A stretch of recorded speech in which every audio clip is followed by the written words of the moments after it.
아니, 그 너무 동심파괴인데요? 그렇죠. 하지만 그림 형제는 1819년 개정판부터 친모 설정을 계모로 바꾸게 되고요. 그 버전으로 우리가 아는 백설공주가 탄생하게 된 것입니다. 아, 친모는 좀 너무 와, 근데 충격적이다. 그 너무 이상하다. 그렇죠. 예. 계모도 이상해. 이처럼 그림 형제는 수정 작업을 하면서 동화 전반적으로 도덕성을 강조하는 데 그 초점을 맞췄습니다. 그런데 그림 형제가 이야기의 교훈을 강조하기 위해서 아예 결말을 바꿔버린 이야기도 있습니다. 뭐지? 무엇이었을까요? 바로 신데렐라가 이런 경우에 해당하는데요. 혹시 여러분은 신데렐라 이야기가 어떤 결말이었는지 기억이 나시나요? 아니, 신발 주인을 찾아서 둘은 영원히 행복하게 살았습니다, 아니에요? 예, 맞습니다. 그림 형제는 신데렐라가 구두의 주인임을 확인한 후 왕자와 함께 성으로 떠나는 기존의 결말을 바꾸고요. 그 뒤에 새언니들이 신데렐라의 결혼식에 등장하면서 벌을 받는데요. 이 부분을 혜성 씨가 한번 읽어주시죠. 호박이 됐나? 뭐였지? 신랑과 신부가 교회에 왔을 때 큰언니는 오른쪽에, 작은언니는 왼쪽에 있었습니다. 그때 비둘기들이 두 사람의 눈 하나를 쪼아 뽑아버렸습니다. 후에 새언니들이 교회에서 나올 때는 비둘기들이 다른 쪽 눈알을 쪼아 뽑아버렸습니다. 그렇게 두 언니는 심술구즘과 거짓말에 대한 벌로 평생 장님으로 살아가게 됐습니다. 아우,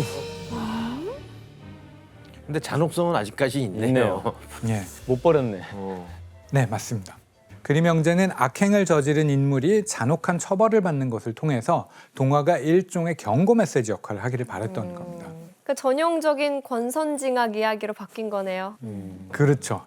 작가님, 동화 속에서 나쁜 인물이 이렇게 벌을 받는 이런 것들이 실제로 아이들한테 어떤 역할을 해주나요? 근데 완전히 아이들 입장에서만 한번 본다면 그 악의 뿌리가 완전히 뽑혔구나. 사이다구나.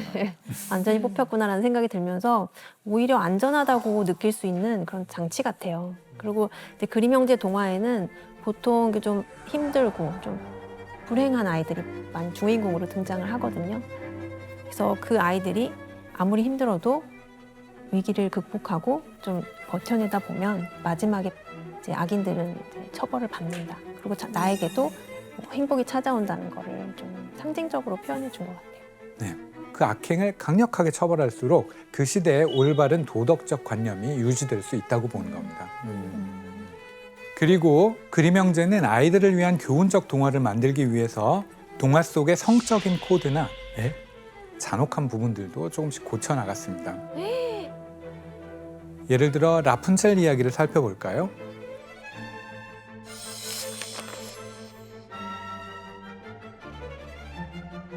마녀는 라푼첼을 입구가 없는 높은 탑에 가두고 라푼첼의 긴 머리카락을 타고 탑을 드나들게 되죠.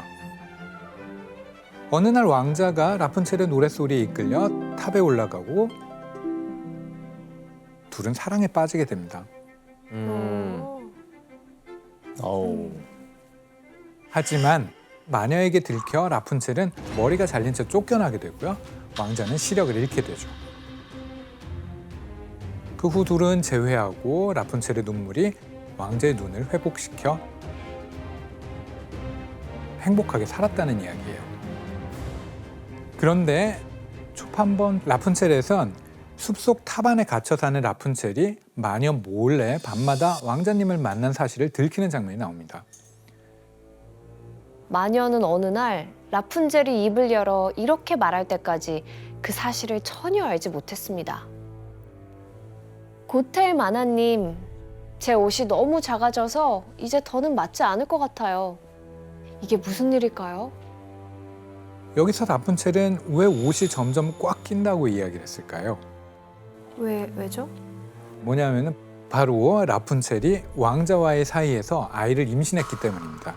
네? 말도 안 돼. 하지만 그림 형제는 이 부분을 순화시켜서 라푼첼이 임신했다는 뉘앙스를 제거를 해버리게 됩니다. 교수님, 근데 혹시 뭐 교훈적이지 않거나 잔혹해서 부분 수정이 안 되는 그런 이야기도 있을 텐데 그림 형제는 어떻게 했어요? 대체 어떻게 했을까요?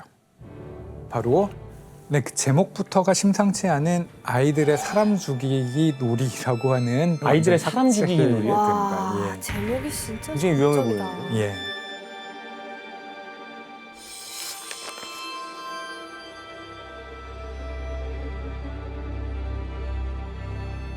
먼저 5살, 6살 무렵의 형제가 아버지가 돼지를 도살하는 모습을 보게 됩니다. 그리고 형제가 그 모습을 재현해 각각 푸주간 주인과 돼지로 역할을 나누는데요. 그런데 이때 형이 돼지 역할을 맡은 동생의 목에 칼을 찔러 동생이 죽게 되고 아이의 비명을 듣고 어머니가 놀라서 달려오게 됩니다. 눈앞의 광경에 충격을 받은 어머니는 칼을 뽑아서 이번에는 형을 죽이게 되죠. 그게 동화라고요? 결국에 그 충격에 자기 자신은 목을 매서 죽게 됩니다. 아우. 집에 돌아오는 아버지는 가족들의 처참한 모습을 보고 크나큰 슬픔에 빠지고 얼마 지나지 않아서 죽게 됩니다. 아니 그게 무슨 이야기야? 아니 이게 무슨 교훈도 없고 무슨 의미가 있는 거예요? 아니 법학과를 왜 나온 거야? 법학과를 나와가지고 범죄 얘기만 엄청 쓰네. 맞습니다. 예. 이 이야기는 너무 잔혹해서 초판 당시에 비판을 받았는데 이후 목록에서 아예 삭제시켜버리고 말입니다. 그렇지. 너무 자극적이다. 아무 교훈도 없는 그치. 돼지를 잡지 말자야 뭐야?